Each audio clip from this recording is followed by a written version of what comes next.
रंगदारी रे घड़ा चढ़ के मारबो बरियारी रे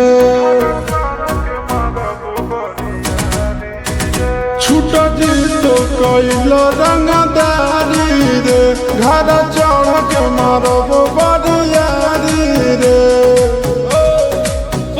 तोरा बाप के न तोरा दादा के चिन्हबो बेटा सब गोली मारबो तैगो गिनबो तोरा बाप के न तोरा दादा के चिन्हबो बेटा सब गोली मारबो तैगो गिनबो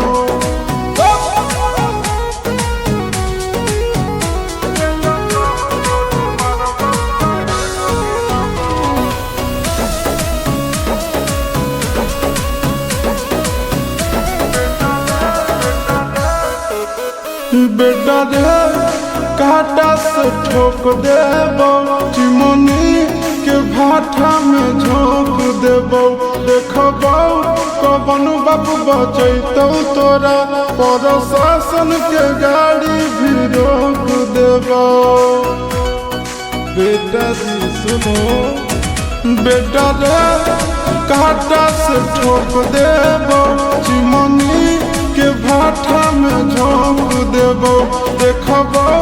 कवन बाबू बचैतौ तोरा प्रशासन के गाड़ी भी रोक देबो तोरा जैसन के हम खड़े खड़े गिनबो बेटा सब गोली मारबो तैगो गिनबो तोरा बाप के न तोरा दादा के चिन्हबो बेटा सब गोली मारबो तैगो गिनबो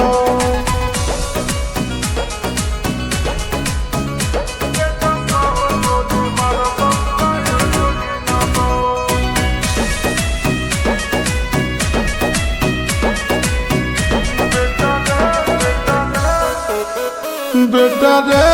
दौड़ा के बाजार में मारबो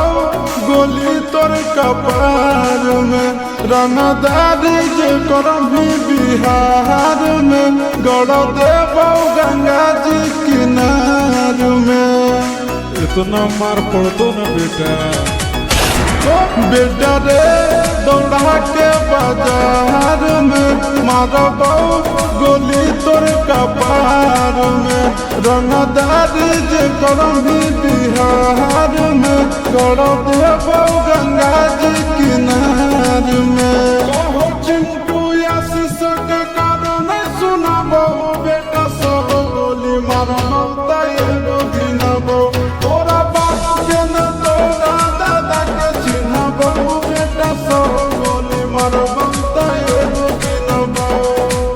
मारत मारत पिछुआरा लाल कर दे बेटा ध्यान से बाप इधर है।